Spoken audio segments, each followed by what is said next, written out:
en allant l'emporter à Montpellier, 0-1, ce vendredi en Ligue 1, Saint-Étienne a pris provisoirement la 5e place à Nice. En allant l'emporter à Montpellier, 0-1, ce vendredi en Ligue 1, Saint-Étienne a pris provisoirement la 5e place à Nice. Le match, 0-1 3 mois, tout pile. C'est la durée depuis laquelle Saint-Étienne est invaincu en championnat, 8 victoires et 5 nuls. Les Verts ont enchaîné une 13e rencontre consécutive sans connaître la défaite ce vendredi à Montpellier, 1-0. 3 points si importants dans la course à l'Europe, face à un concurrent direct qui plus est. Le directeur homme de Jean-Louis Gasset ont fait preuve de réalisme. Ils ont trouvé le chemin des filets par l'intermédiaire de Romain Amouma, 10e. Il s'est chargé de conclure, face au but vide, un joli jeu à 3 avec Rémi Cabella, ancien de la maison, et Kevin Monet, paquet dans la surface adverse. Ensuite, les Stéphanois se sont contentés de préserver leur avantage. Ils ont résisté, malgré l'absence en défense du capitaine Loïc Perrin. Le classement privé de leurs latéraux Aguilar et Roussillon, si précieux dans l'animation offensive, les Héroltais ont peiné à être efficaces.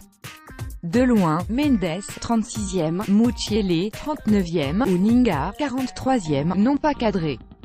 Sinon, à l'image de Dolly, 61e, ils sont tombés sur un Stéphane Ruffier en pleine forme.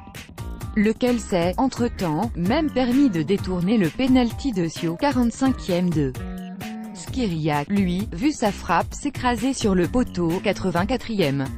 Ce court succès permet aux Verts de grimper provisoirement au 5e rang, aux dépens de Nice. Avec 6 points d'avance sur les Montpelliérains, 8e. La Ligue Europa s'éloigne pour eux. La malédiction, plus d'un an sans convertir de pénalty Inter Montpellier et les pénaltys, l'histoire continue. Hilton et ses coéquipiers n'avaient bénéficié d'aucun pénalty dans l'élite entre le 18 mars 2017 et le 15 avril 2018. Ce jour-là, face à Bordeaux, Camara n'avait pas réussi à le transformer et se débarrasser de cette malédiction. Ce vendredi, Giovanni Sio avait de nouveau l'occasion de le faire. C'est raté, puisque sa tentative en plein centre a été repoussée, de justesse, par Ruffier.